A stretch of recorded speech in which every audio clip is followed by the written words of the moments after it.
This week is the English week, the fish and chips week. First lecture in this English week is Patrik Schumacher. I think it's not necessary to introduce Patrik. Everyone knows him as a patient teacher, brilliant, intellectual, brilliant critic.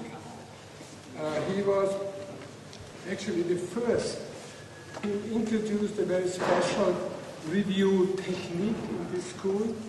He invited people from the AA, and then they were talking about the computer programs all the time, and which program the student should use in order to get some results. I was always thinking they should have pushed the other button, the button which says erase the whole program. 20 years ago, architecture was a promise. Now it's rather a marketing tool of selling fancy objects. In this wall of superficiality and undermining the monosyllabic, simplifying thinking patterns, Patrik's book break a hole, I think, disturbing the thinking that architecture cannot be focused on a concept. What we have to discuss is his favor for closed systems.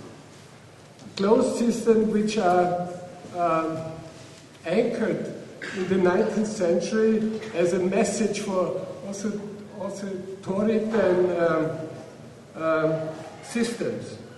I think that we all know that in our complex society, only complex solutions are necessary, not the simple one. Simple solutions are simple and old. Complex solutions, and Patrik is proposing complex solutions in many levels. Complex solutions are not optimal, but they are new. Patrik told me that he invented a new laptop, this one. He's not showing images, he's only reading his own quotes. Patrik.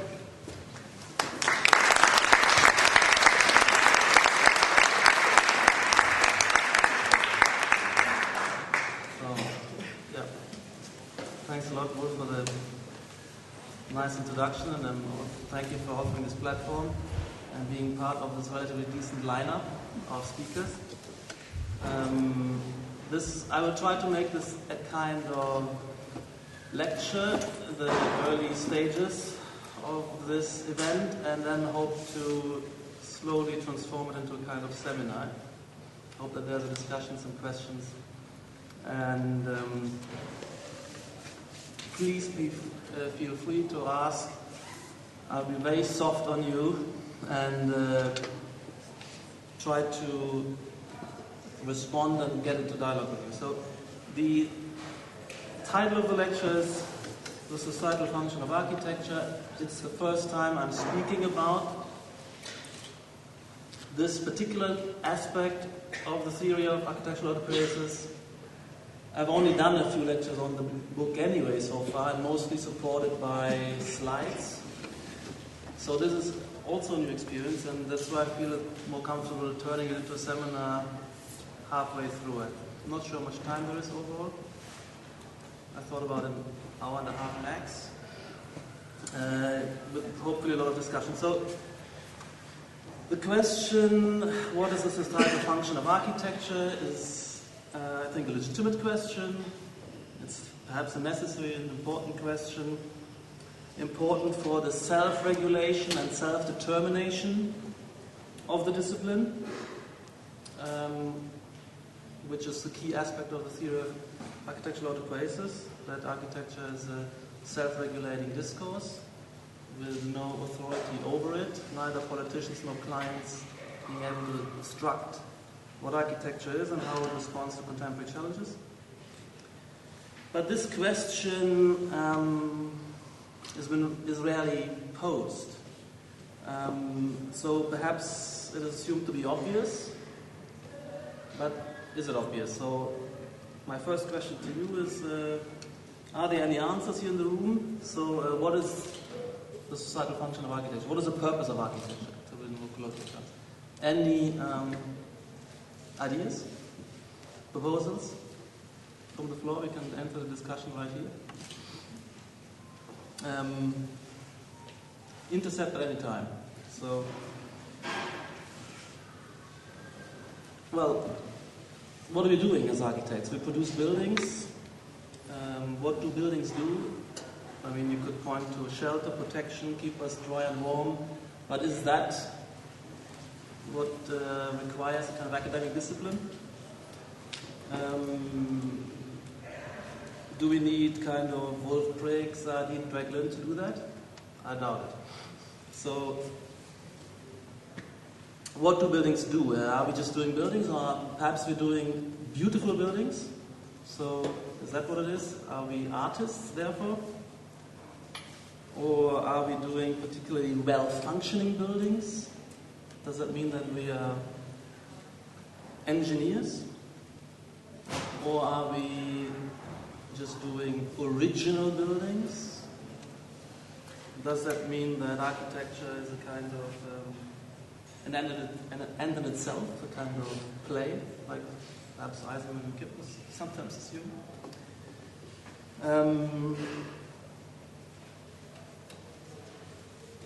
But that's not what I mean by the autonomy of architecture, which I'm defending. The autonomy is, which is the autopoiesis of architecture, is characterized through the formula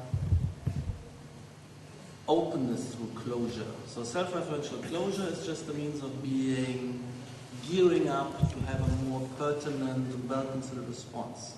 That's why we need a kind of disciplinary closure to work out pertinent and sophisticated responses without being pushed by clients or politicians. Zaha is saying, for instance, architecture is about well-being. Is more ambitious perhaps, and just keeping us dry and warm, or making something beautiful, but that's at the same time perhaps vague. Of course, you could also say perhaps medicine is about well-being, or if it's more kind of social well-being, the political system might pose that as its purpose, perhaps in the legal system. So, can we be more specific? And that's what I'm trying to elaborate this evening. I think I want to introduce an important distinction at this point also, which is a distinction between architecture and mere building. Architecture being kind of based on an academic, theory-led engagement and innovative practice with forward drive. And building is just kind of keeping a tradition alive and reproducing what has survived the test of time, if you like.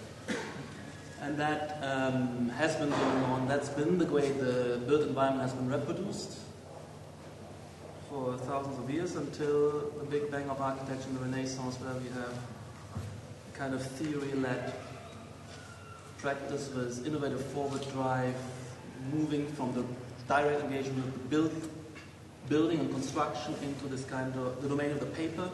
For the first time, we have fully designed architectures circulate just as speculative constructs on paper.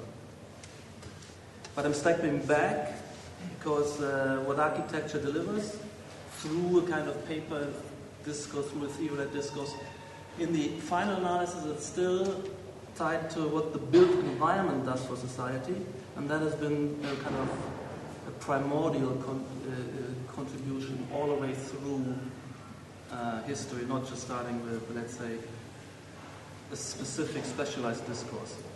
So the societal function of the built environment, first of all, needs to be asked about, And I would argue that this is a very, very deep kind of contribution which the built environment makes.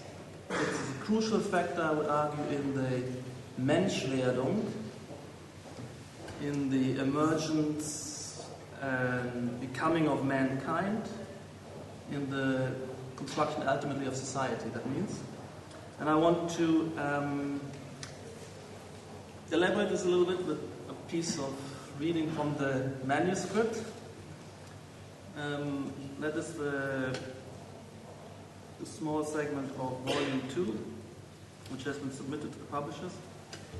So here the chapter I want to read is the built environment as indispensable substrate of societal evolution. So I'm raising the stakes a bit. In this way, so society can only evolve with a simultaneous ordering and articulation of space.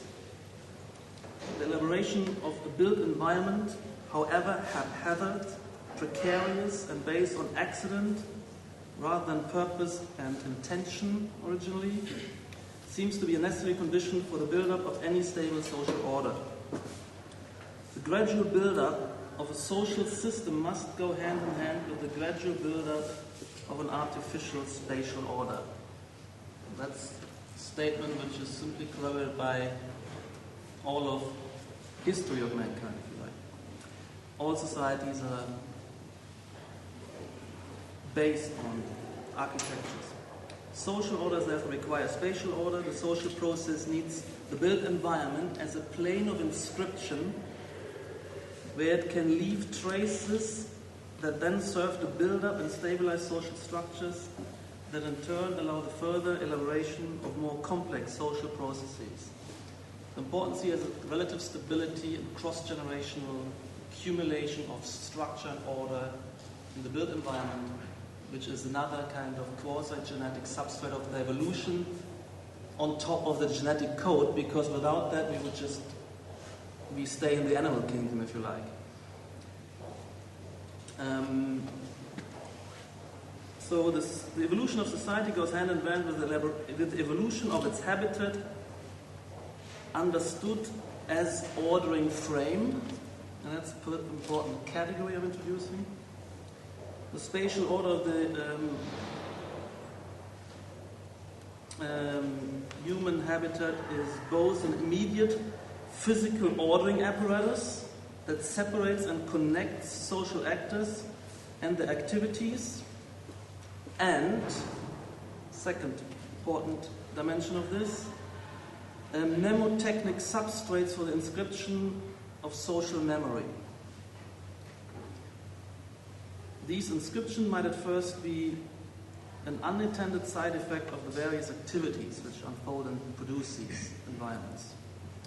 Then, given spatial arrangements are functionally adapted and elaborated further, then they are further marked and underlined by ornaments which make them more conspicuous. Well, that's also important. It becomes a kind of quasi-memory, as I would call it. The result is the gradual build-up of a spatio-morphological system of signification. Thus emerges a semantically charged built environment that provides a differentiated system of settings that help social actors to orient themselves with respect to the different communicative situations that constitute the social life process of the community. I think it's important to point out here that this same deep role is not only played by a kind of elaborated and evolving physical environment, but also everything which later on turns into what we now call all the design disciplines. So it is about dress codes, clothing, makeup, the articulation of social persona and social distinctions through these means, as well as the artifactual world which continues. On both ends has a kind of operational quality in sustaining life, but also picks up this kind of semantic dimension. So the system of social settings as a system of distinctions and relations uses both the positional identification of places, that means spatial position, and the morphological identification of places, in brackets, ornamental marking, as props for the social communication process. Indications for this formative nexus between social and spatial structure bound within social anthropology, attesting to the crucial importance of stable spatio-morphological settings for the initial emergence and stabilization of all societies. In the analysis of the social structure of primitive societies, the drawing of a village plan, for instance, often serves as the most succinct summary and point of reference. So that's a kind of, a lot of anthropology is focusing on, that's the raw material of anthropological analysis, if you like. Settlement structures and the whole world of what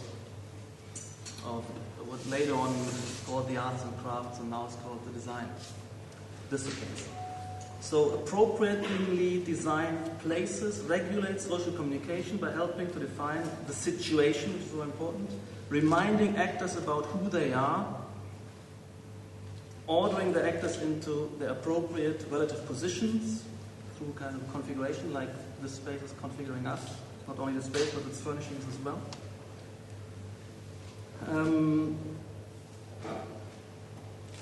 So the semiological dimension of the built environment is already coming into play here as the built environment develops from the state of vernacular tradition to the state where it is advanced by the haute process of architecture. The task of conscious semiological articulation arises. So it has been always already operating, and I think each sophisticated designer knows how to navigate these domains of signification intuitively, and if they can't get it right, the client will notch them on to a certain extent, but it remains the responsibility of the architectural discourse to elaborate this. But I think so far has not been made a conscious, or rarely and fragmentarily only made a conscious dimension of upgrading architecture's expertise as an intellectual project. So the importance of the spatio-morphological setting as defining and framing, of defining frame for social communication has also been recognized within sociology and social psychology. Irving Joffman, for instance, was very much aware of the need for frames and assemblages of sign equipment, as he calls it, that structure social communication. So I'm quoting Joffman here. First, there is a setting involving furniture, decor, physical layout, and other background items which supply the scenery and stage props for the spate of human actors played out before, within, or upon it. A setting tends to stay put, geographically speaking, so that those who would use a particular setting as part of their performance cannot begin their act until they have brought themselves to the appropriate place and must terminate the performance when they leave it. And that goes for every single communicative interaction. And my whole theory is based on communication theory, and architecture takes a universal claim for structuring frames for communicative interaction, which is the kind of communication which operates between people present to each other. And this kind of interaction is never it's always structured. A system of places, spatial frames, as well as, clothing, fashion systems, artifacts, props. We rarely communicate out naked in the wilderness, do we? I think that is critical. And I sometimes have this thought experiment to understand what this total apparatus, this giant sorting and communication machine of the city produces, and how it sustains a complex social communication process. Just have to imagine a kind of large city like London to be raised, and you roll out a kind of empty tarmac field and have 1 million naked bodies kind of trying to understand who they are, who to gather with, what to do next. I mean, you know that there's an enormous amount of embedded and accumulated intelligence and information processing within there. And when we kind of are relatively simple, response mechanisms, and we are kind of jerking through and retrieving information embedded in these rich, layered and sedimented information structures. It's a bit reminded by Herbert Simon, who says the kind of complexity of the jittery and complex path of the ant is in the environment and not in the ant, which is a very simple algorithm. And we are slightly more complex, but still, I'm telling, my thesis is that the complexity of social processes is in the built environment to a large extent. And that's what we're working on and elaborating further into the future. Where was I? So the built environment remains a powerful tool of organization, sorting and ordering people and their activities. It is important to grasp that the ordering capacity of spatial arrangements and the specific order provided is not an independent objective property of the respective built spatial arrangements, but crystallizes only in the pattern of utilization that it catalyzes. So there is a kind of dialectic operating. Complexity is always in the interaction. And that's where you can also reutilize and reinscribe meanings into older sedimented structures. But this is always a relatively small process, slow process. There's a lot of redundancy and some degree of mutation, selection, further reproduction, innovation. The built environment, plus some more mobile artifacts like furnishings, tools, clothes, etc., together engage in an inextricable metabolism or ecology, which is, according to the theory of architectural apotheosis, best described as a system of communications. As the built environment develops from the state of vernacular tradition, that brings back the distinction between architecture and building, to the state of architecture, the task of conscious semiological articulation arises. Architectural settings are to be designed as framing communications, as permanent broadcasts that function as constraining and enabling premises for all further communications as are to be expected within the respective spaces and settings. Architectural settings are communications that help to define and structure social institutions. And each setting is, in fact, operating as a communication, is also attributed to somebody communicating. So all the spaces here are attributed, in this case, to an institution like the Angewandte. So they have the full recognition of an communication, because all spaces are attributed, not necessarily to the designer, but to the host, who is offering and utilizing the setting to stage its social communication events. At that point, I'm not finished, but we could intercept. Is there any questions at that stage? Queries, challenges? Yeah, you described sort of intelligence to this buildup of descriptions and continuity in that system. Yeah. Could you describe that intelligence? Because you describe it as sort of active or sort of ordering and sorting. Is that an invisible hand? Where does that intelligence come from? How this ordering and sorting? Is that us? That's more kind of the way our language is, has to express everything through verbs. I think that what it is definitely a constraining and cajoling and also triggering substratum, which becomes active, of course, in the way we rely on it and engage with it and are responding to it and have been conditioned to respond, to remember and recognize. So the active part, ultimately, if you like, is perhaps in the individuals navigating this, but that would also be, I would be cautious to say that. I think ultimately the active part, the part which evolves and has history, is the social, what they call the social communication system, in which each of individual reaction, responses, conditionings to otherwise inert, yes, admittedly inert, obviously, environments is structured. So I don't know if that answers the question, but I think so. the verbal, that have to express this through verbs, gives it a sense that there's a kind of active force, but it's only in the dialectic with the evolving social system that you can attribute this kind of ordering capacity to it. Also comparing this with the absence of such an ordering substratum, or compared with the different,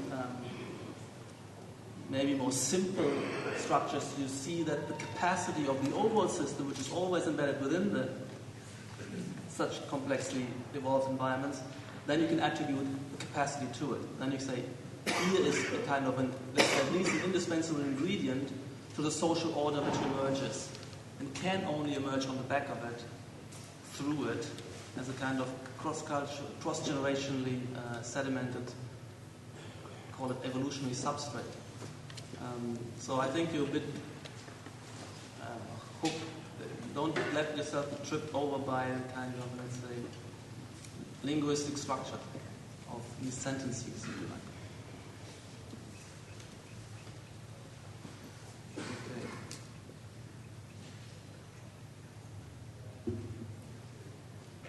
Can I ask Yeah. Why do you think, or why is your proposal that architecture is a kind of alphabetic system? In a way, you can transpose any discourse in a sort of relativistic approach and say that every discourse is alphabetic, in a way. So why has architecture this privileged status of being alphabetic? No, you're 100% right. Every social system in social system theory is a kind of emergent phenomenon, an autocratic phenomenon. So the category of communication system is extremely broad, as is the category of communication. So I will elaborate this for a bit. Communication is, I poke you, I just look at you a bit harshly, I say something to you, I pay you something, I ignore you, is also communication. But also the space of the Z is a communication, because it frames as a kind of a premise, a law, which is hovering in the back of the minds, and we know what is a communication. So communication is very, very broad, and the communication system is a very, very broad category, which includes long-standing, over century, evolving discourses which build their category structures, semantic structures, and so on. But also an event like this one here is an autopoietic social system in the following sense. I mean, it's pre-structured by the architecture, by an announcement, so on. But still, there's a certain, it develops a certain uniqueness, that meaning in our interaction, in my presentation, we kind of sharing a short history, and we are establishing terms amongst ourselves, a certain demeanor, certain terms, so that, and we're starting to enclose ourselves.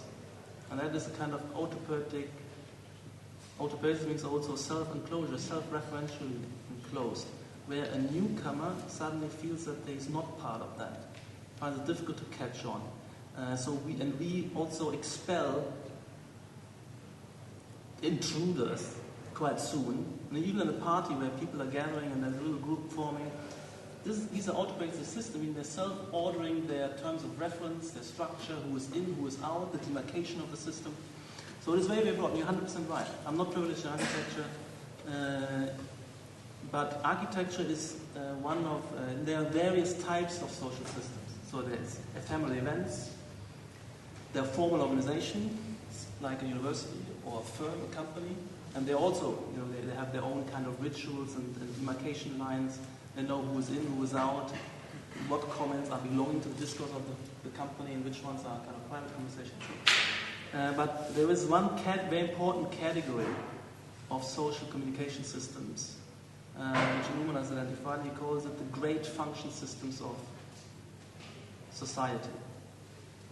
And society, where you find these great function systems, is so-called functional differentiated society, and can say architecture is one of those, like the political system, like the legal system, like the economic system, like the mass media system. These are kind of special types of function systems which have a few hundred years of history. All of them, they've developed specific discourse, categories, values, methods, great texts as focal points of structuring this, and that's what the book is about.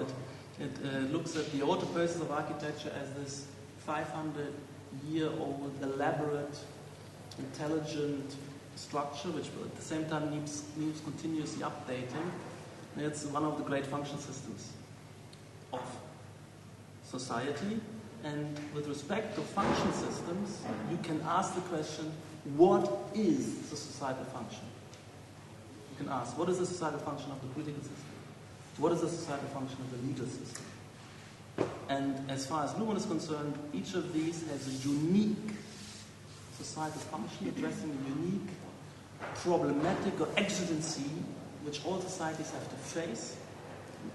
And I've been trying to identify what is this societal function which of the built environment, first of all, but then in the next stage of a particularly self-referentially closed specialist discourse, which is architecture, who's taken up what I call universal and exclusive claim of competency for the totality of the built environment, the totality of the architecture world, to include the design disciplines.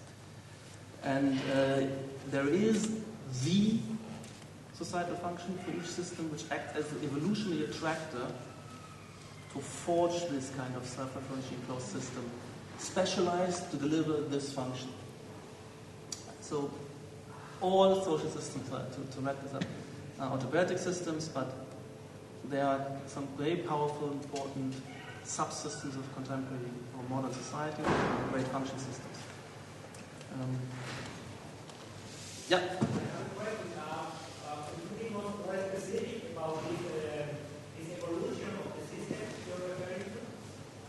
Yeah, well, the book describes some of that. So the distinction between architecture and building is important. So before architecture arrives, the villagers built their structures themselves, as they've always been, with minute, basically trying to repeat what has been done, maybe integrating small improvements as they see fit, and that maybe is then traded on. And you have certain structures emerging, really like self-organizing, morphogenic processes. For instance, the way villages usually take a kind of near circular shape. They like to create a kind of boundary of wall, a lot of walled cities emerging, and walled villages. And some of the way these emerge have to do with kind of local rules, developing global orders. They're not consciously planned. They're kind of, through an evolutionary process of trial and error, generate certain rationality. For instance, a village which was an extremely long, winded kind of stretched piece would be very vulnerable. The wall wouldn't stand up. The internal communication would be inefficient. There's a lot of inefficiency. So it's nearly like the cell is a kind of circular system. The village form is a circle. City is a circle. It builds actually in concentric circles upon circles. That's recognition of its growth. All of this is totally unconscious, and it is reproduced by myopic repetition of what has always been done. And that's what I call building. And at a certain point in history, there's this kind of big bang, which is the arrival of architecture, where in a sudden this has been looked at. It is actually, the main important thing here is that it is drawn and immediately becomes a point of discourse, criticism, and innovation. You have the ideal city with the Renaissance, which, when you look at it closer, it's just a kind of rationalization and geometrization of what has evolved as a medieval city anyway. It's not, innovation is kind of not that large, but once you've drawn it out onto the kind of domain of speculation, the paper domain, and you start about it, talk about it, ask questions about it, make and also innovate. And you want to propose innovations. You have a discourse, and you have a huge acceleration of the evolution, and that's the kind of ultimate resonance of each of these specialized intellectual enterprises, which architecture has become. But the same as a political system. You have a nearly spontaneously emerging political orders when small clans gather into tribes. They discover ways of operating together. It's actually a lot of this kind of rather democratic in the early stages. That's why early Greece democracy also. And as they continue and evolve, at a certain stage, at the same time, again, in the Renaissance, also to do with the rediscovery of the classics, you have political criticism, political theory, ideas that become the project of, political construction. And so these are the moments where these function systems are born, with discourses, with theory, with speculation, with self-consciousness, the self-referential closure as discourses. They all then become subsystems of a larger society, which suddenly has this enormous accelerator.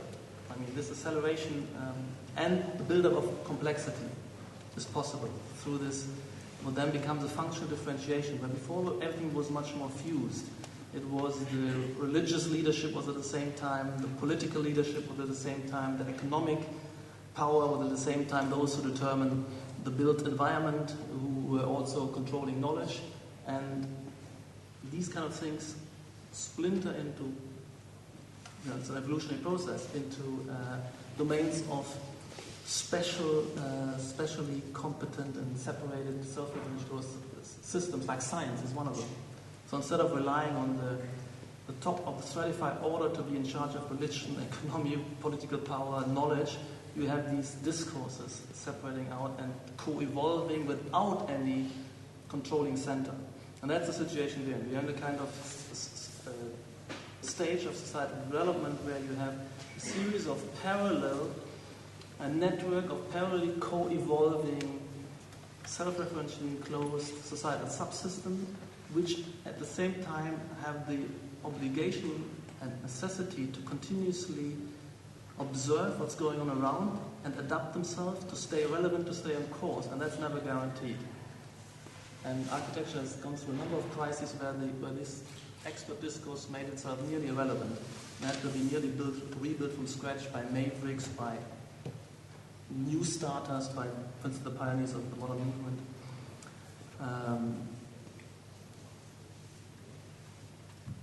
I hope that answers your question.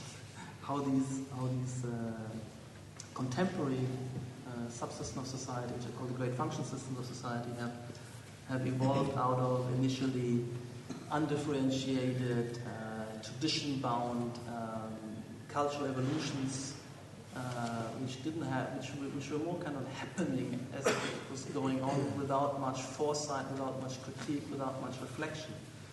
But what happened since, and this book is kind of another level and loop in this, that the necessity to step out and build up layers of reflection in what I call the great self-description of these function systems is an important factor in the overall guidance of these disciplines, because they do run into crises, and that engenders a kind of reassessment of the tasks, readaptation of the pertinent ways forward, and in my terms also the development of a new style, which kind of programs and reprograms the discipline's forward trajectory. Maybe at this stage I can move on to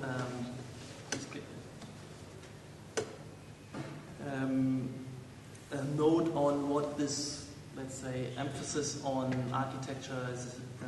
First of all, the discourse of system of communication, but also its product as framing communications delivered to all the other systems of communication which society consists on. So some kind of architecture is delivered to us as this ephemeral event within the kind of organization. So this is framing communication, as I said. The core competency, so of architecture, you think about it this way, is therefore no longer, and for a long time no longer, kind of the technical competency of putting together a construction. That is more and more taken up by engineering specialists, even to the point that now we can't even detail a facade or anything at all. So we become these pure designers, and more the question becomes, what is our core competency? And in my terms, this is the competency of organization and articulation, which is then unfolded into an expertise of dealing with how things are perceived, comprehended, and that turns into kind of phenomenological dimension and the semiological dimension. So in volume 2, I'm emphasizing this project of the semiological project, and see there the kind of core competency. Once everything else has been more and more kind of drawn into an engineering competency, what's left for the architect? That was my question.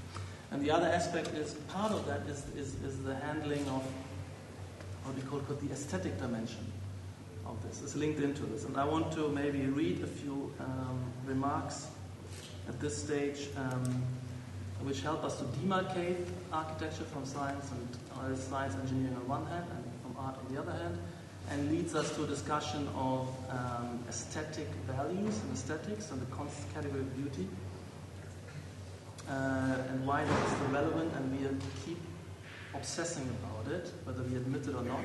It takes up 80% of our work. So I'm going to read this text. Let's see where the art time was. Yeah. So the thesis here is that design is neither art nor science. It is a sui generis competency. In distinction to engineering, architecture and design, and I put these two together, they together form the great function system of design/architecture.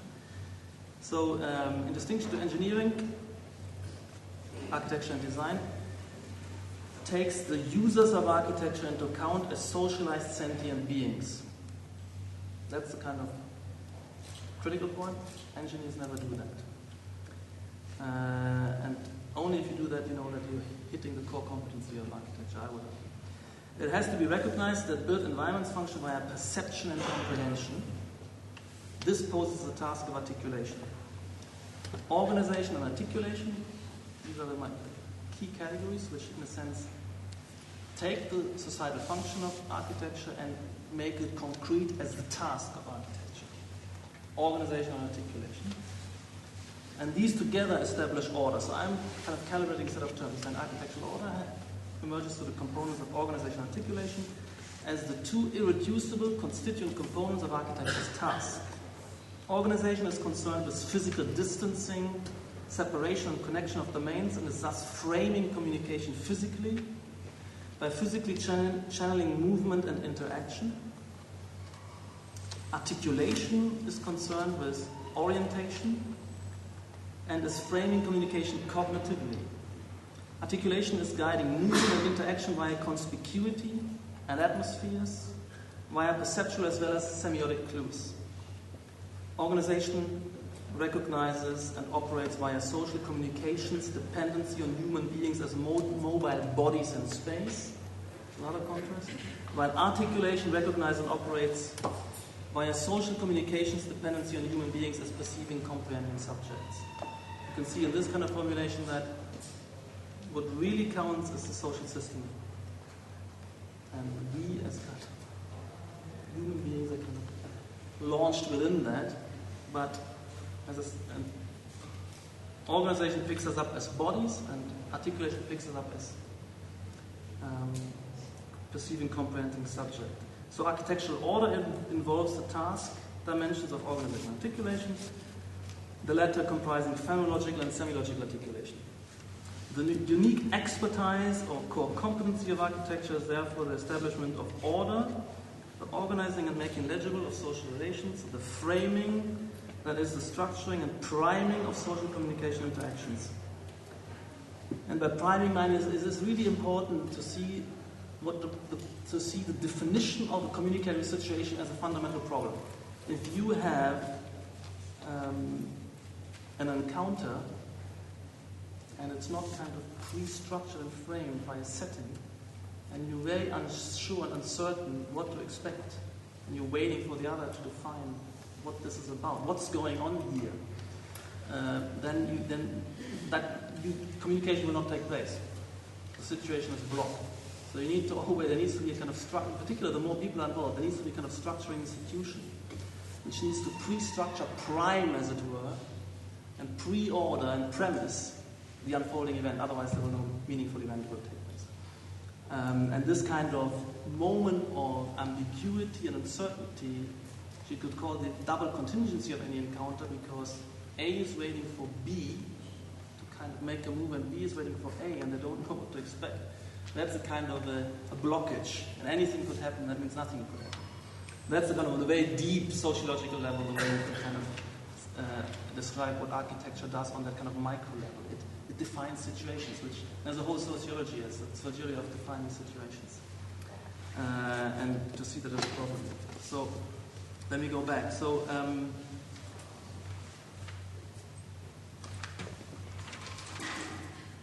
spatial framing supports the ordering and temporary stabilization of patterns of communication.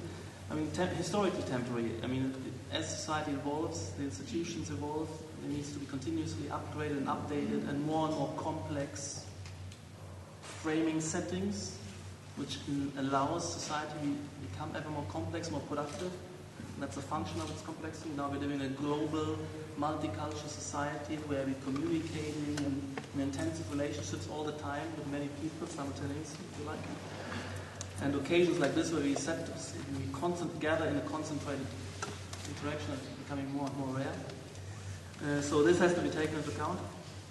So that these are kind of temporary stabilizations, historically temporary, but local time periods, it's all about stabilization.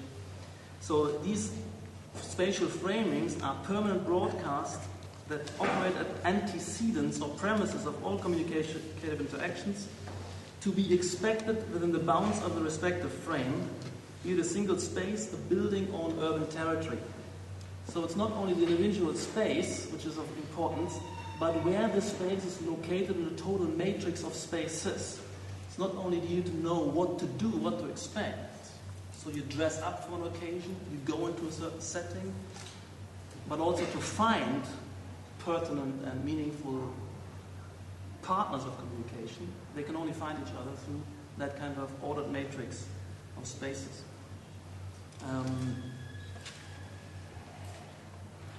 So there's a thesis formulating again: all social communication requires institutions, and some of the institutions are ephemeral event structures, and very, very rarely you have a kind of thrown out into an absurd, strange situation with a stranger stranded somewhere in, I don't know, in the Himalayas. Then you might invent your own little communicative autocratic structure. You will invent your own institution, but you might still rely on known institutions. So all institutions, all in communications are based on institutions. All institutions require architectural frames. The societal function of architecture is therefore, and that's my formula, to order society by the continuous provision and innovation of the built environment as a system of frames.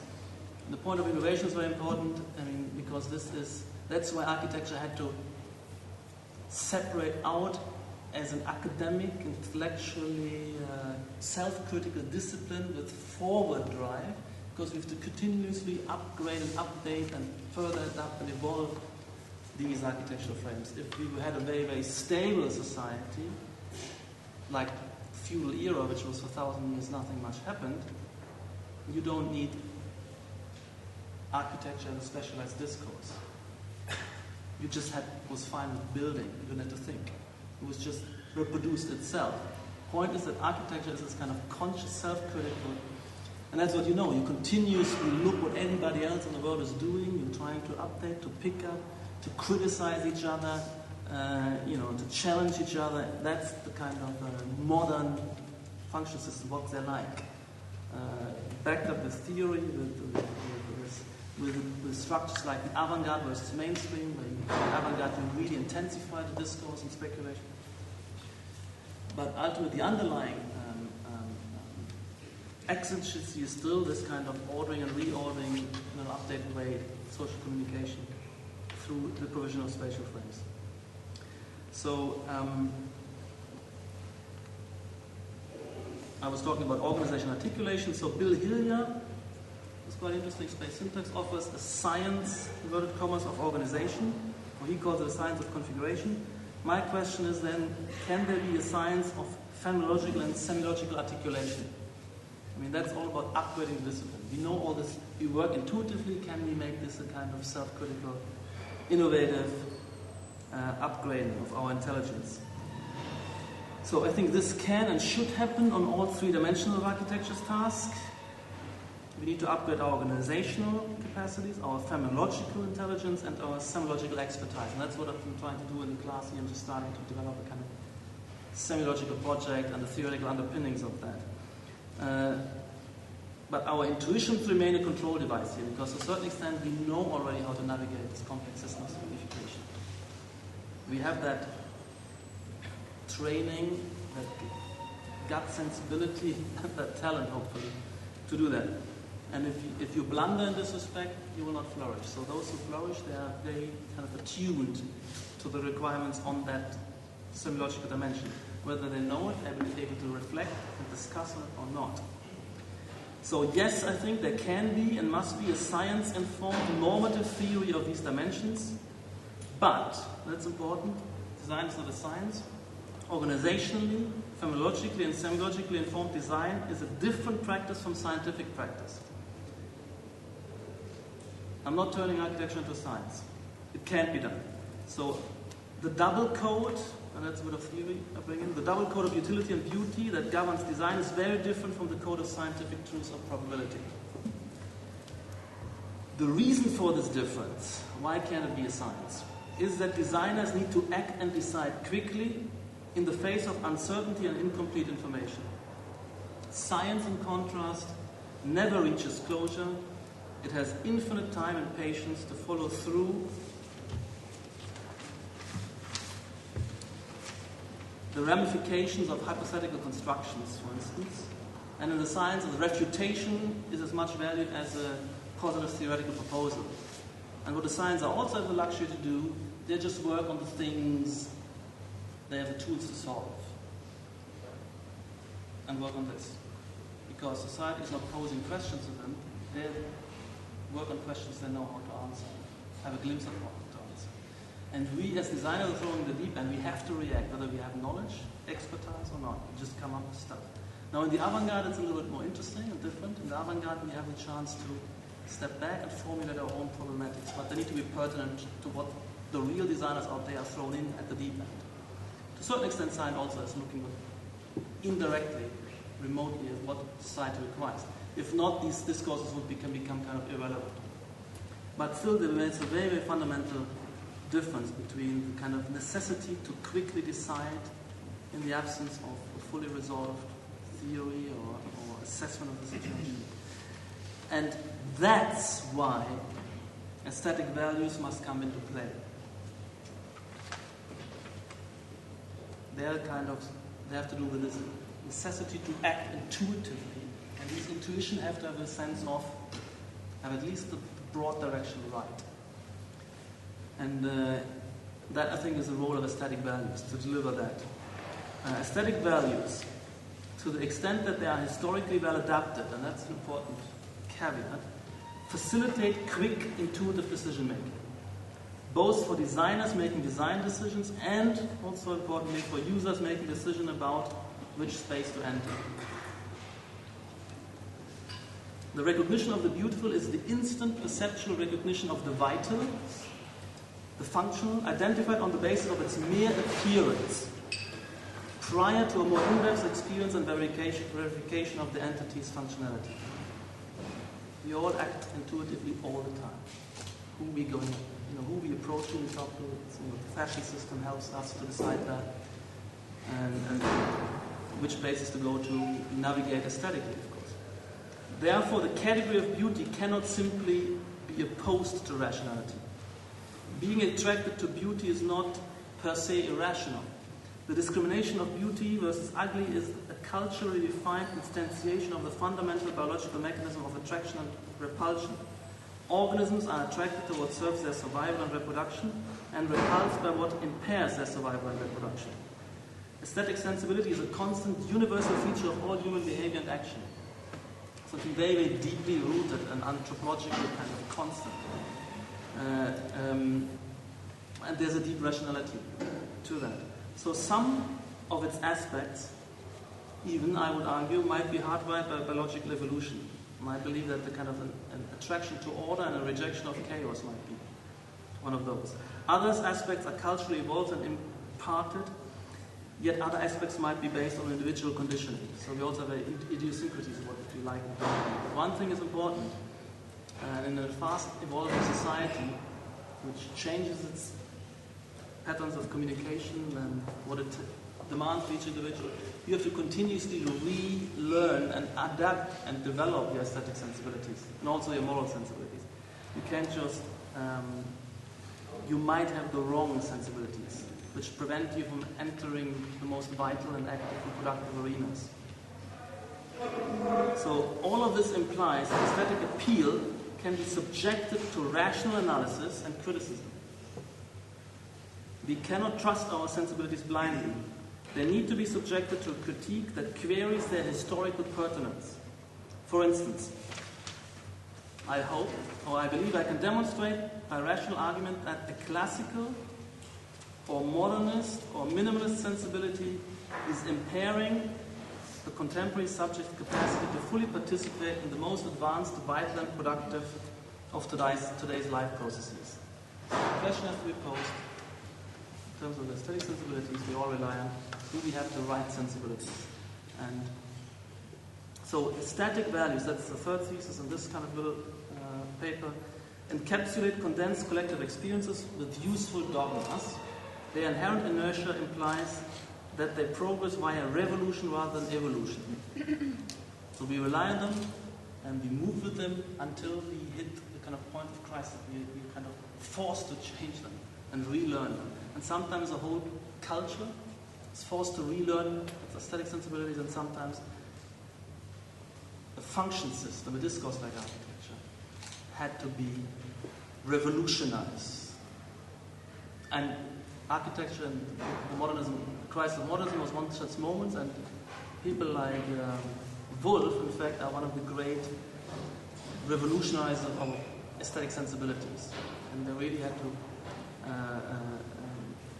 you had to relearn. I mean, at the same time, you have to kind of, it's a bit like the move from these slick,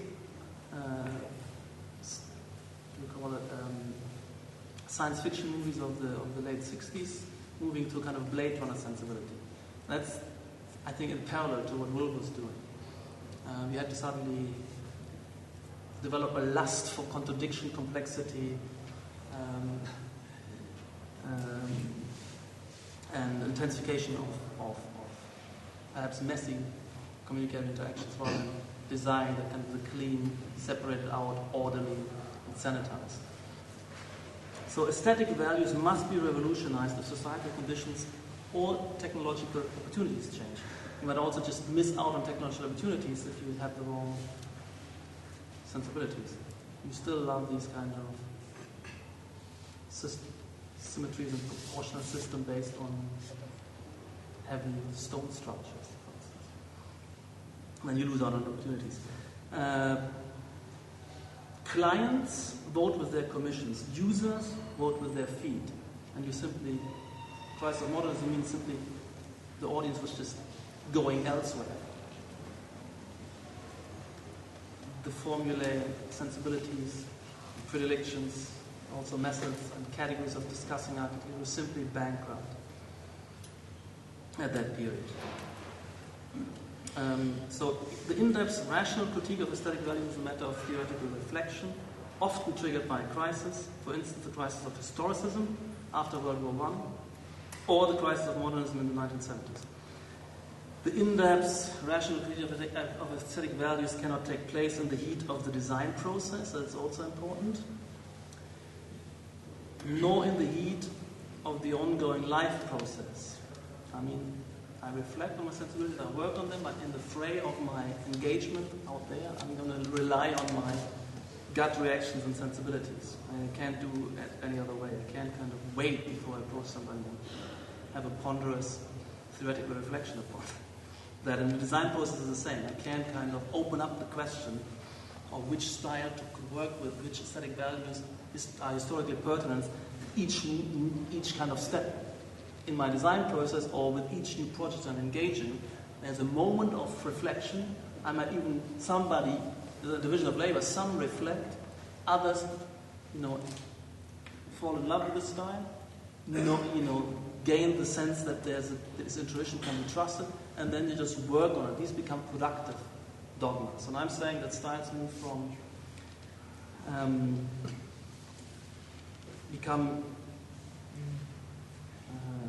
canonized into useful, productive dogmas, and finally,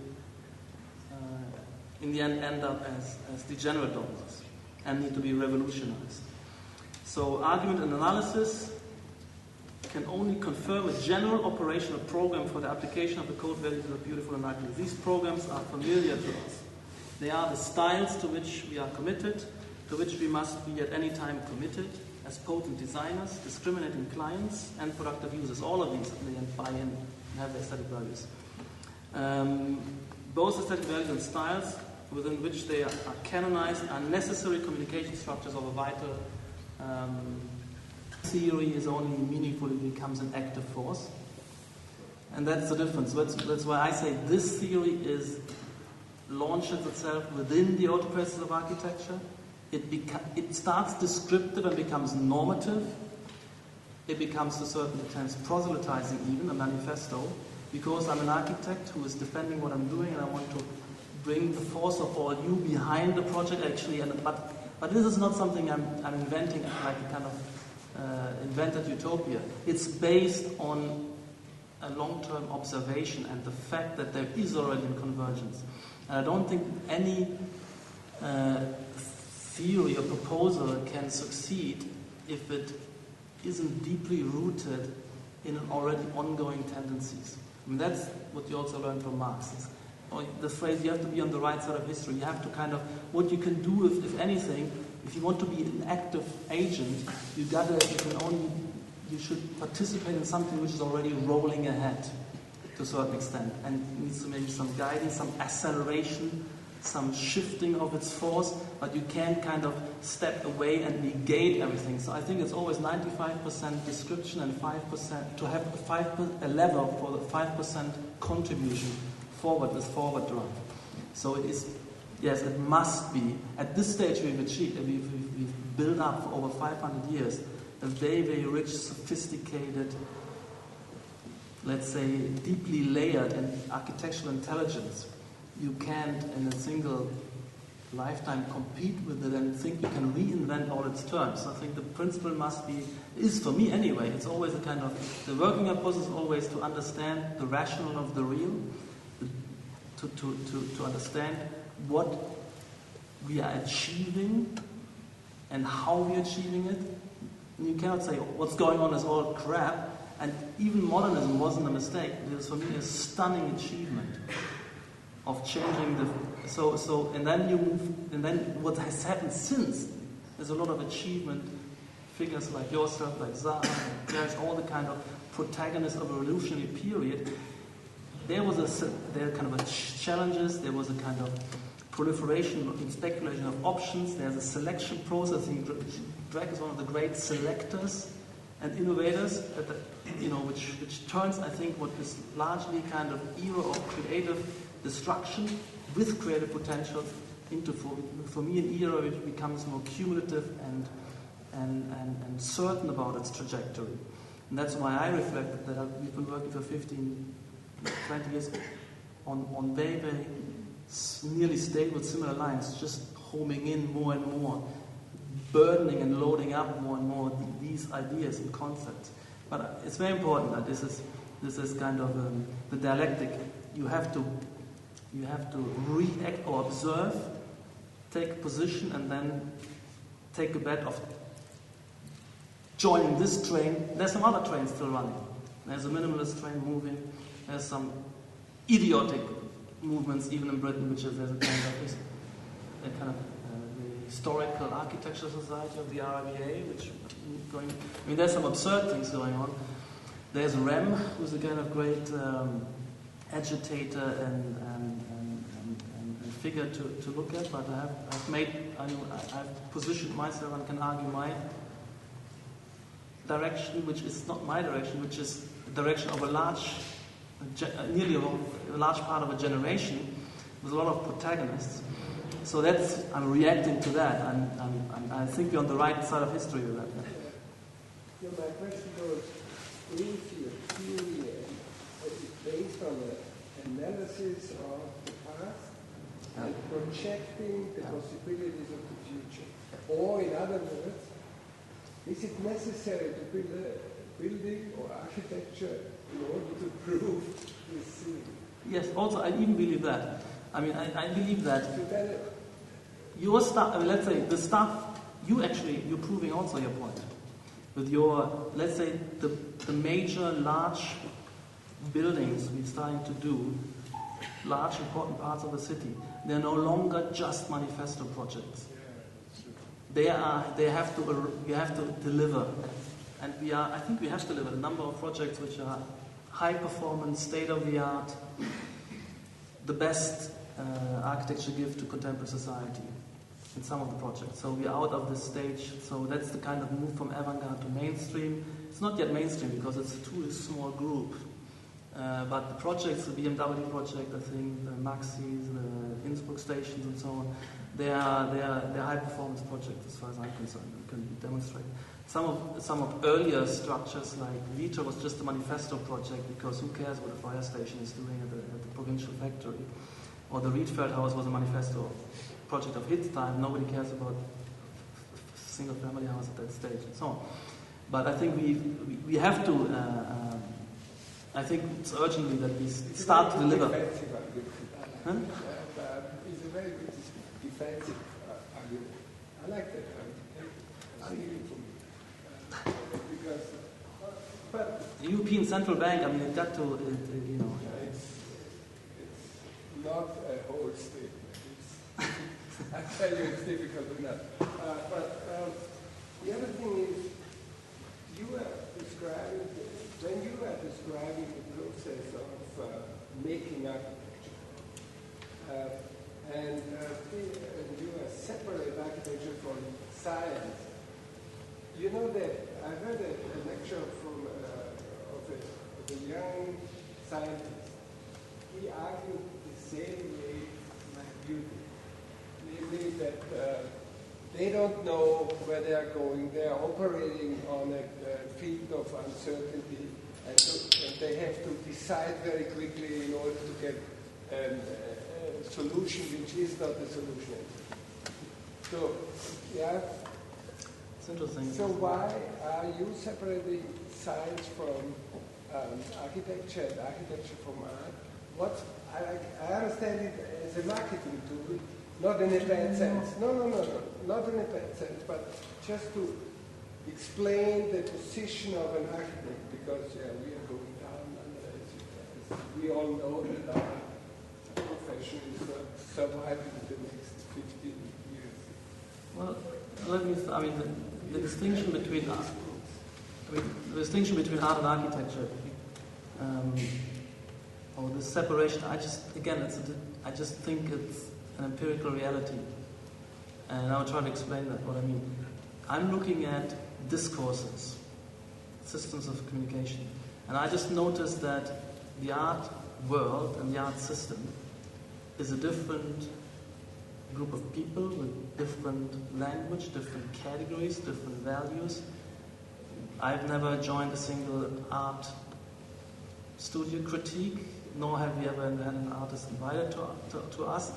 I don't think that the agenda and criteria of evaluation of certain and you have to look at the peak of the development. Certain, let's say, provocative Damien Hirst pieces are sharing the same discourse, agenda, and criteria of success with the best of contemporary architectural projects. That's just a description, and that's simply a fact, and it wasn't like this. I mean, in the Renaissance and even the Baroque, you had Michelangelo was the sculptor, the architect, the painter. The cathedral was a synthesis of these. But art was also something totally different. It has become something very different. And I think the bifurcation happens actually in the early 20th century. You can observe it at the Bauhaus, with a kind of split and separation and the elimination of the artist from that institution. It's just a fact. That's right. A fact of life. I'm just observing that, but also I'm asking, if this happened, was it right that it happened? And I also observe things like Zaha violently resisting her work to be classified as art, because she wanted to participate in the architectural discourse, wanted these paintings to be projects. And I think the criteria of success are totally different. And that's simply a fact, but I can rationalize that by saying that the art system is quite a different societal function. And it's a much more open-ended and vague function, but it is, as far as I'm concerned, what the art system does for society. It offers this kind of freewheeling platform of experimental communication for all the other subsystems of society. So the mass media use the art system to experiment in new forms of electronic communication, new form of filmic techniques. Designers and architects use the art system, and when you go into the art system, the success criteria are quite different. You actually have to avoid making any performative claims. You cannot say this is anything pragmatic or useful. You just go in there and use it to experiment with, use those resources to experiment with material techniques, with morphologies, and so on. I think that's what we use the art system, and we use it the more in revolutionary and transitional periods, and perhaps less in periods of more and more self-certainty about where we're going. That's why in these transitional periods, let's say in the 80s, 90s, or 70s, 80s, I feel the assimilation of architecture and art was happening for a while with figures like Chumi, but I think I feel it's less and less happening now. It struck me while you were reading your first chapter that an alternate title might be People Meet in Architecture, which was, of course, the title of Sejima's recent Architecture Biennale. And it seemed like she used that as an opportunity to say that contemporary practice falls into two camps, let's say. One, that on one hand you have practices that are phenomenological, social, and perhaps more or less orthogonal in the form. And that's what's included what was included in that exhibition. And on the other hand, you have practices which are formal, complex, perhaps semiological, and those were the practices that were excluded from the exhibition. And if architecture is a spatial frame for communication, if this is a fundamental concern of your work and the work that you do in your own practice, how is it that was overlooked? And I guess the second part is, how is your overworked and not included? And on the other hand, do you actually agree with Sejima's distinctions? Would you share those? Well, I haven't looked at her distinctions in detail, but it's obvious that our work is largely misunderstood. And the whole movement, which I'm calling parametricism, is misunderstood in its potential, and to a large extent is misunderstanding itself still. So I'm kind of burdening this movement with the full responsibility of taking on the next stage of the civilization in terms of built environment and the designs. And that means,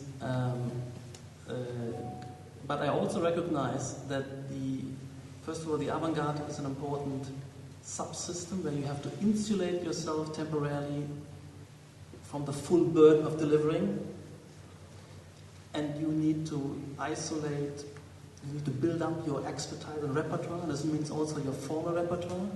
You have to take on the new digital design media and learn to operate with them, and we instinctively knew that there would be a potential in that. And that takes a lot of pulling away from the instant delivery of complex performances into a formal project, into a computational processes project. Then you start building up slowly the tectonic elements, tessellation, aperture, structure, but you still, you started to look at what these how we might use these single surfaces and so on for organizing social programs, but very, very slowly, still with a very, very heavy focus on the expansion of the formal repertoire. And that looked at impatiently from the outset from other parts of the avant-garde, is dismissed as irrelevant, formal ranking, irresponsible rejection of the tasks of architecture. And partly this is true because the self-consciousness of those, the best and most versatile, productive, formalist and formal repertoire developers, they need to really have that consciousness. They need to be free of that burden, to fully indulge and proliferate and be productive. And then there needs to be those who select this and understand that that needs to be brought back into more fuller discourse.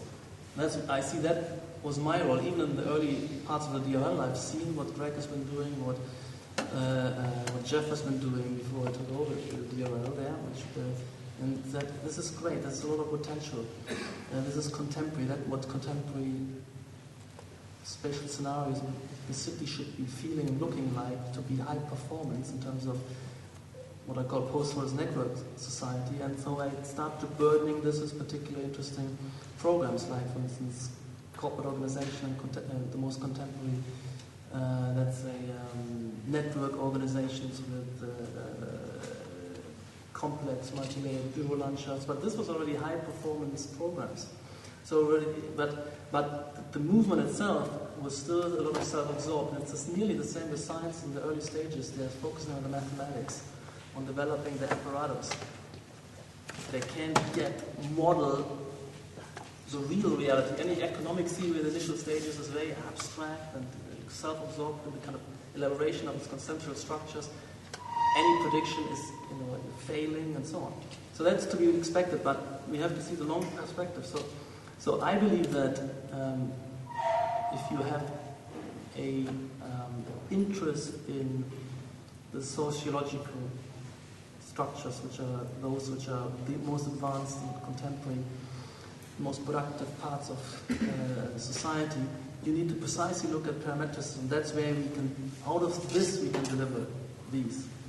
And so I think that at the same time, there are those people who are working on understanding, analyzing what are the contemporary social processes, what are the processes of organization, making a lot of analytic, observant about what happens in contemporary cities, the multicultural city, the kind of migrant patterns on the social, building up a kind of description of the tasks, building up an analysis of the social processes which are relevant, which architecture will have to deal with. And these are two, and this division of labor and these two strands of investigation is also necessary, because you can't do them both at the same time. And they need to be independently developed. So you need to develop a kind of sensibility and understanding of the programmatic functional layer, and you need to develop a kind of sophisticated repertoire building on the formal level, the spatial ordering repertoire, but in the end they need to be brought together, and that's why my concept of style has this kind of insistence on a functional heuristics and the formal heuristics of parametricism. So the functional, yeah? I'm just curious. I have no agenda in asking you this. I'm just curious what you do with, I would argue, the most successful architect of the 20th century, which isn't Korb. I mean, Korb is successful to architects, but Frank Lloyd Wright was successful culturally.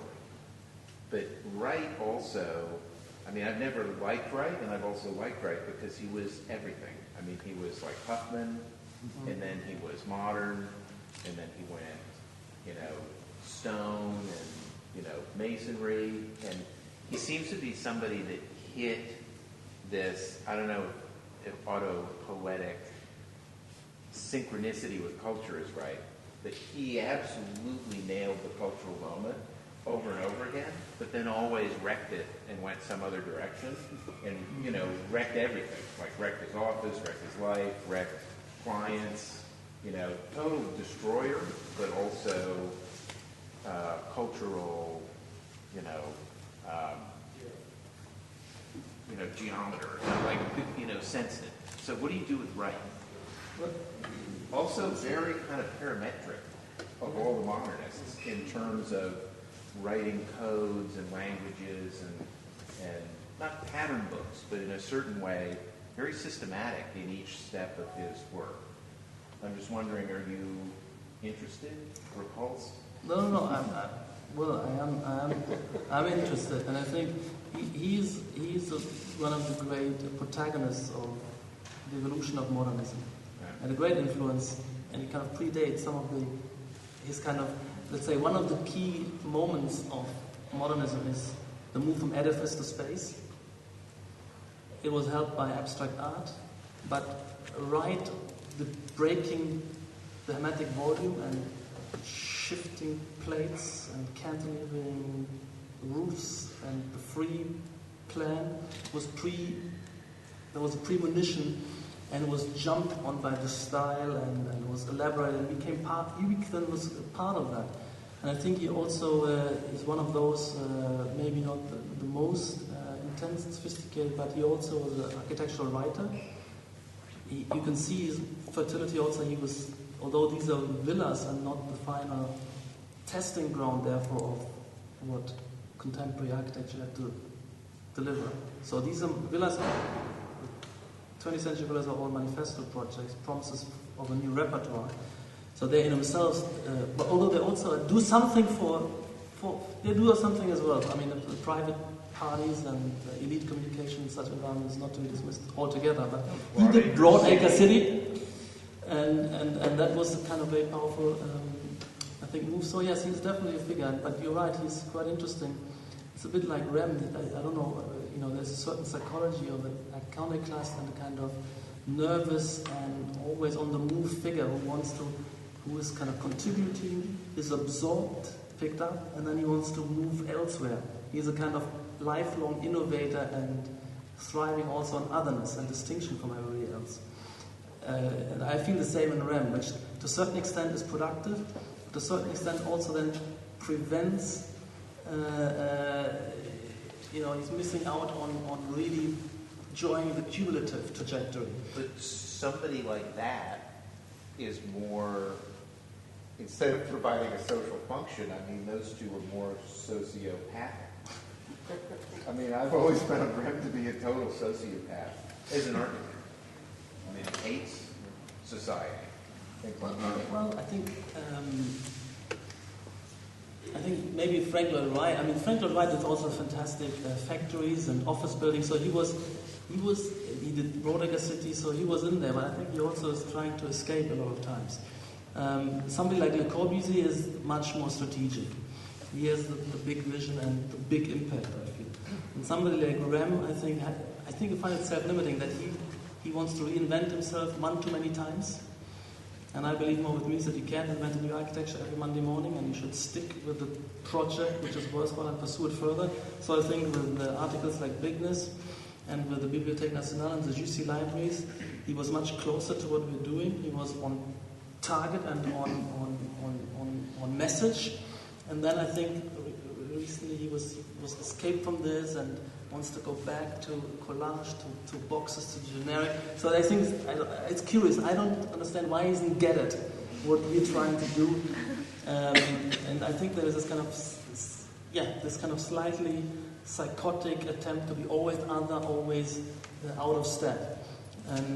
But I think his great contribution is the retroactive manifestos, which he's done a number of times. It's Deliriously North with the discovery of Atlanta, with the discovery of Chinese urbanization, with the look at the periphery, the big fat ugly volumes, shopping.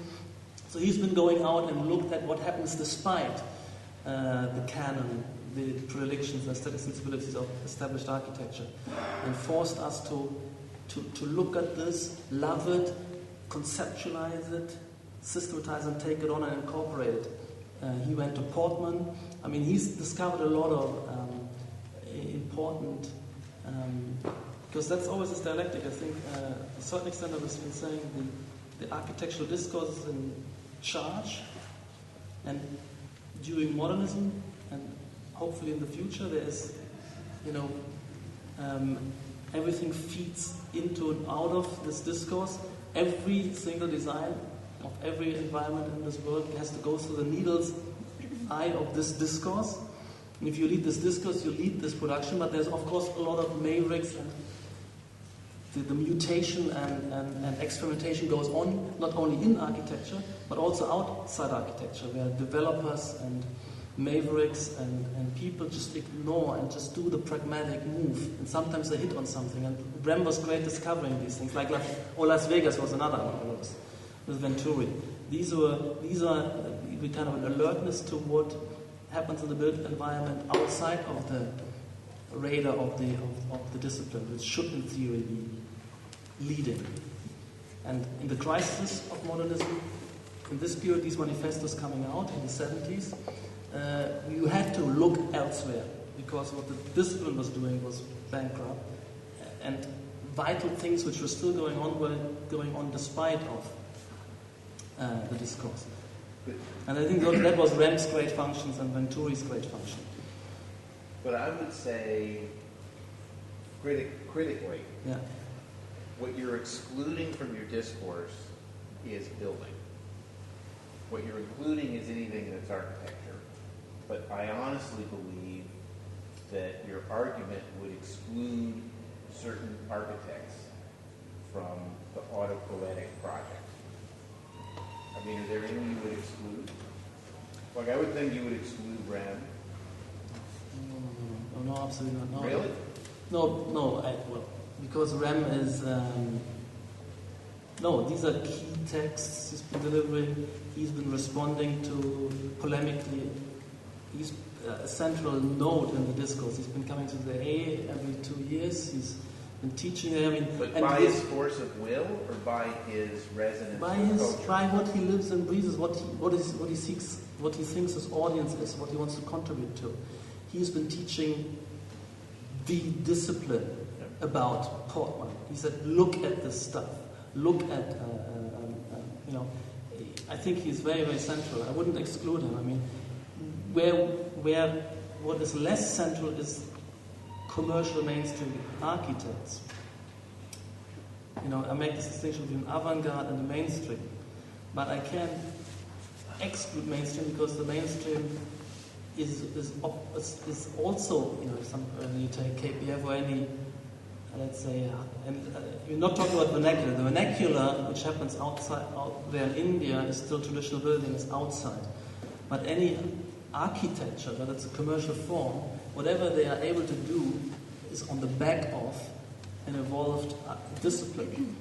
Maybe it's not the latest stages, maybe it's, they're always 10, 15 years behind, but they are participating and they are delivering something which the discourse has worked up as a way of operating. And to a certain extent, they're also picking up continuously from the avant-garde. So as you look at now what KPF is doing, what SOM is doing, how versatile their repertoires become in terms of using more complex geometries to adapt to more complex sites.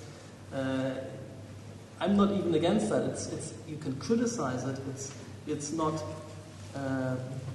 driven and pure in terms of, for instance, the theoretical agendas we would promote, but they're still participating. And so I would only exclude vernacular. I exclude all vernacular, but all professional architects are included somehow. As long as they have a discourse. Like even Michael Graves, John Hayden. Yeah, I think I wouldn't exclude. They're included, for sure included. So I'm saying it's a contested field. What is architecture? It's not a settled issue. I see a convergence, and I want more force to be brought behind this movement, because I think we're still far away of really transforming what happens out there, because what happens out there is still largely modernist, neoclassicist, postmodernist, minimalist, and very little parametricist. So we need to, and the 2 years of recession was a setback, and really people have been kind of saying this was a misguided era. I mean, some of the Dubai stuff was misguided in many ways, but there's really a danger that this project gets kind of stunted, and the institutional support has been withering away, with Colombia going elsewhere, with even the aid to a certain extent, having us still there, DRM, and some other units, but less so. So I do feel that there's a need to kind of foster, promote, and inject new energies into this movement. But the autopervasive architecture is always the totality of the discourse, which includes even the postmodernists, includes even Roger Scruton, or anybody who's entering the debate, who has a voice, who puts up a show at the RBA, and I'm in debates with some of these characters. So, and the students are exposed to them. I mean, that's all part of the autopervasive architecture. But I believe that one strand of this is kind of the right side of history, and I've been perceiving this convergence, and I still believe that it will more and more draw. I think the younger generation of young architects working will find intuitively that this is what they should be working on and participating in to be relevant in the next 20 years. I hope there's a sense. I don't know if I'm wrong here. How would you integrate or exclude the capitalist project in your theory of autopoiesis? Because the capitalist project is indubitably forming, structuring society, and in different levels, not only economically but also psychologically, semiotically, and so on. And so the capitalist system can be excluded in your Marxist reading of the architectural discourse. So how is the capitalist project involved in the discourse? Is it hijacking the architectural discourse and forming it, if you wish, or is it so much integrated that you can separate it, or that you can really analyze the real intrinsic interweaving between the capitalist project and the architectural discourse? That's a very good question. I mean, certainly, my theory is, by the way, not based on Marxism. It's based on social system theory, which comes out of a tradition of complexity theory brought into sociology. But it has many similarities to the Marxist approach in terms of a deep, comprehensive, historical approach to explaining even society. if it's not based on Marxism. But the point is this. I mean, the difference here is that in Marxism, the economy dominates society, and in the social system theory, the economy is just one of the co-evolving subsystems. And yes, contemporary economy is capitalist economy, it's a market economy. That's actually the moment when the autopoiesis of the economy is the emergence of the market economy. That's when economic issues are isolating themselves from political issues of power, and through the money economy, with a specialist medium of money, there's a self-referentially closed substance of society, which has been evolving through various stages of capitalism. And some of the stages have been initially mercantilism, then laissez-faire capitalism, then imperialism and social welfare state, mixed economy. You don't consider capitalism as a despotic system? No. I exactly not. I believe that, well, I've made this choice. If I would think that we're living in a despotic system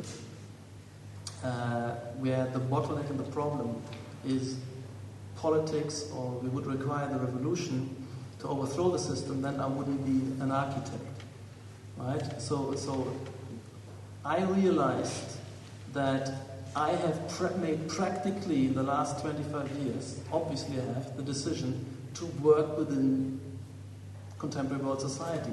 I don't think it needs radical overthrow. I think you can make architecture in contemporary society, and one of the tasks of architecture is to observe and evolve and deliver to a society which has an evolving economic system. And one of the great transformations from a kind of Fordist economic reproduction model to a post-Fordist economic reproduction model is something where the architectural discourse and discipline has to adapt itself to society and also to the economy.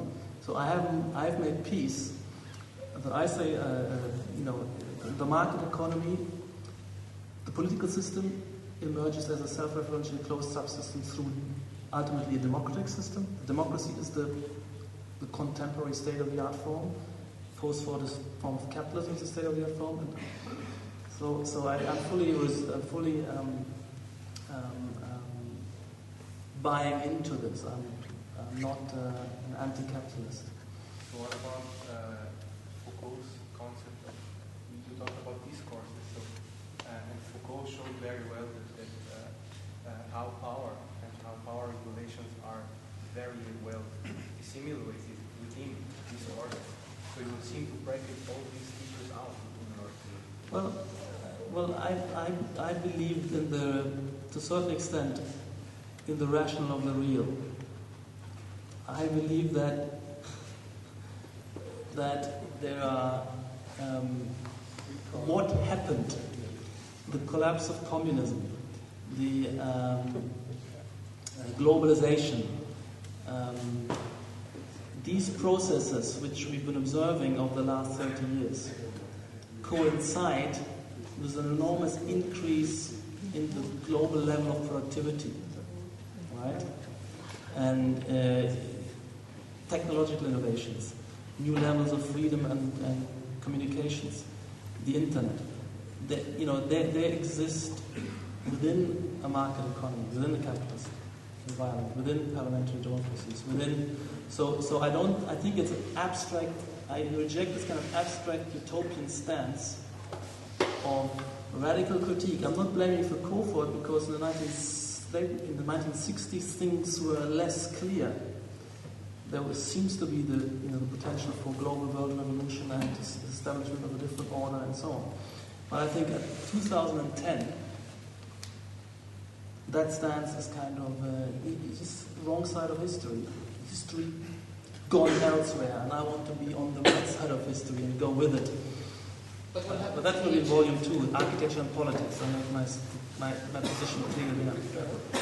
It's a little bit surprising that you say that at the moment things seem to be very clear when the whole of North Africa is totally unclear what is going to happen, and a lot of systems that for some time gave stability to, let's say, to our welfare because they took care of most of the oil that exists in this world, now is in a state of turmoil. Nobody, I guess not even analysts in the banks in Wall Street know what is going to happen. So I'm a little bit surprised how you think that things are so stable and everybody knows what the course of society is. And the other thing is, even if productivity was is at levels as it has never been before, it might also be so that the productivity is so efficient that we kill the planet.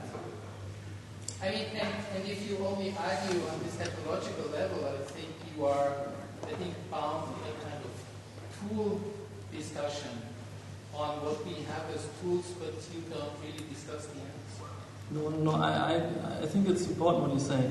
Let's say, also with respect to the relationship of systems theory to Marxism, the deep grounding of, or the most profound category for me is the category of productivity. But it's not just material output per time unit. It incorporates something less easy to measure, which is working conditions and per output unit, and also the ecological burdening which is produced per output unit. These externalities have to be, they folded into a more enhanced and sophisticated concept of productivity. So that's important, and the sustainability discourse and social sustainability is folded in there. But if I look at what happens in what has been called the Arab Revolution or the Arab Awakening, I don't see radical different models appearing. I see that just a kind of catching up of parts of the developing world with the most advanced models. They call it, whether they manage to achieve it, whether they have an understanding of all the conditions which need to be placed to establish a sophisticated rule of law, multi-party democracy with institutional guarantees and processes. That I don't know, but the model they're looking for is just a catching up, overcoming seemingly anachronistic regimes. And I think the same will happen in China. And there's no different political system on view, and there's no different economic system in view. What they would like to see is parliamentary democracy with the more properly instituted market processes where competition is fair, where institutional processes are more convergent. So that's, I think you can compare to a certain extent, let's say, the marketization of the economy, the democratization of politics, the legal system turned from a kind of rule of God to rule of nature into positivist understanding of the legal process, continuous innovation. All of these systems are about making continuously adaptive these systems, and in terms of architecture, the equivalent to that, these are modern achievements, is the spatialization of architecture, edifice to space. But I think each of these systems evolves a kind of global best practice. We are in an era where all these systems are world systems, world science, world architecture design, world economy, world politics more and more. You can see what happens in Libya is that there's no sense of a kind of sovereign country with internal affairs. There's a global court in The Hague.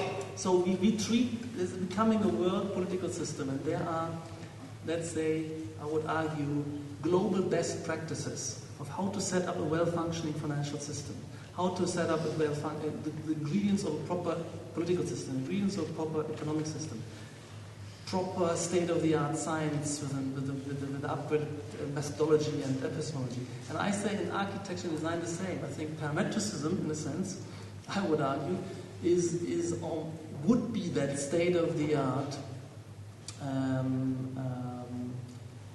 best practice, I propose, which is equivalent of a certain type of sophisticated multi-party democracy.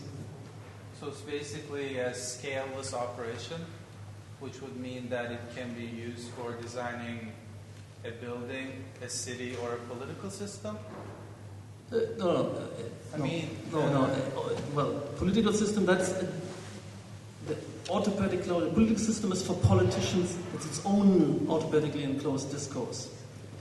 We can only observe, adapt to, on our own terms to that. But yes, across scales, I would believe from parametricism argues that interiors, buildings, urban quarters, whole cities, even all design elements. You can see the same principles, I would argue, the same rejection of simple geometric primitives like circles, squares, triangles. They have disappeared out of the design world, they have disappeared out of architecture, they've disappeared out of urbanism. And that's why I think sometimes Rembrandt wants to do a city in the shape of a square. But yes, I think these principles are universal, but at the same time they're very open. They offer degrees of freedom unheard of, and they have internal richness and multi-trajectories. But in a direction. Yes, I think it's to this extent it's scaleless. So how could it be specific? Oh, it's one of its premises: be specific, be contextually sensitive, be sensitive with respect to the internal operations. It is able to pick up project programs and briefs which have degrees of novelty which are unheard of. You cannot start with a brief which is just a list of 5 stereotypical schedule of accommodation with 5 stereotypical types of spaces. You need to unravel programs in terms of parametrically differentiated event scenarios with multiple audiences, multiple event parameters. That's the way you dynamical system, crowd simulations, that's the way you work on program. So that's why I'm saying there's a particular functionalistic, a particular way our style is picking up, interpreting and handling in briefs, which is different from the modernists, which were different from the classicists. And that matches the way we kind of bring in a formal repertoire to this. These principles, in a sense, you would never, they're very abstract, but I don't think anybody of us would want to violate them, would step back behind them. You can no longer go back. It's like you can no longer go back to old men with dyed hair as, presidents which are elected with 95% of votes. This, on that same level, I would argue, this is kind of the most sophisticated best practice, which this discourse has evolved, and that's the kind of struggle of debates, the struggle of ideas we're engaging in. But isn't that also a bit colonial? That if you say that now what happens in the Arab world is just catching up to where we are? Well, that's what they admit to that. I mean, that's what they want. I mean, who are we to exclude them? I mean, But there might be something different. That's what I don't believe. I believe that this is whatever is this kind of, let's say, moving, evolving thing, which I've just hinted at as a kind of contemporary best practice, is continuously worked on and competitively refined, where Europe and the different countries within it compete with America, compete with Japan. China's just still picking up and learning and introducing. But they are owning the US? At the moment, they owe the US already to a big part. I mean, they're not catching up. No, but in terms of institutional structures, they actually have a conscious project of, they know they have to introduce democracy sooner or later to remain viable and progressive, and they have such ideas and programs. And I think, but there's enough competing regions, and also cities, municipal government structures. How do you manage, urban planning and incentives? How do you manage tax system? How do you upgrade legal systems? How do you develop economic frames? How do you develop your built environment? That's what all these centers and hothouses compete for and compete around. And I think that's what we should observe. I think we should consciously look for the most advanced centers of productivity around the world. I mean, that's why I was so keen to win the kind of competition for Google Campus in San Francisco. I mean, this is the kind of thing where you can, if you manage to allow them to make the next stage of social communication, of high productivity environments and so on, that would become a model, that would become a kind of aspect of the state of the art. I do believe it's a world system, and anything we design now, it's on the internet. The next day, everybody's looking at it, and everybody can contribute. If I pick up something somebody in India does and throws it on the internet, it gathers a kind of momentum behind it. I need to adapt my relevancy and learn from it. That's why these things are more than ever world discourses. The same as the scientific papers which are circulating. I think it's a kind of competitive, but I don't think there's no meaning in insisting on a kind of, they have slogans like this, Chinese solution. There is no Chinese solution. Seemingly they could attain levels of efficiency in terms of economy without introducing what the West had always hoped would happen soon, democracy. They have a different combination of practices that we were pretty surprised that this was possible. I don't think so. I mean, the growth rates which China is achieving at the moment, that's easy. Because all that they need to do is to bring vast numbers of their population which are still employed, far less productive, with less capital, with less equipment, up to par. If they just import technology, they import all the management structures, import everything, and put their people, which are already well educated, import education, send people, and they just can kind of buy in and put to work more and more of their people state of the art. That's why they can grow 10%. Once all of them are more or less operating to the fullest level of contemporary world technological equipment and processes, then they will have to prove how to grow further. Where is the next level of innovation? That's of course much slower. That's very, very easy, and their growth rate will kind of flatten out, and then they will realize that how inefficient and corrupt their administrative processes are, that economic decisions are overburdened by political networks and so on. All countries are operating. They will run into this issue that the leadership decisions are simply bad decisions because information processing isn't involving enough bottom-up information, is irrational, isn't discursively vetted and checked. They will certainly fall behind if they don't keep reforming. But I don't think it needs to be thought of as a Western system anymore. This is, Japan is there. All these cultures have at various stages in the history fed into this, and I always find it kind of problematic with these kind of regions which are still ultra-nationalist, like China, which reminds me of what Germany was in the 1930s. That they're kind of blockheading themselves and stopping themselves. They want this kind of insistence on Chineseness is really a schizophrenia. But that in Japan, it was starting from the Meiji period, this was the major cultural struggle, what means the Western world, how could we keep Japanese culture? And I think the story of late 19th century and 20th century architecture up to Kangi was nothing else but what is Japanese and what is not. And Steve Suzuki wrote a book, I think 4 years ago, that is talking about the Japanese-ness of Japanese architecture. So, these people perceive that some of the systems they live in are European or Western. It is not so that they simply assimilate it without any resistance. That's a pity.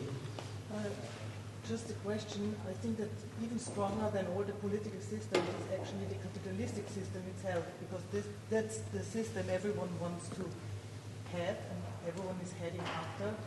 And I'm questioning if the capitalistic system is a system that is more eating up the architecture as a discursive, media than supporting it.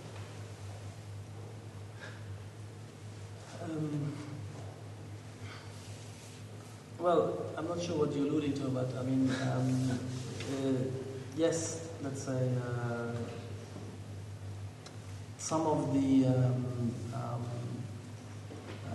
resources which have been flowing to parts of the avant-garde have been motivated by, let's say, concerns of iconography, advertising.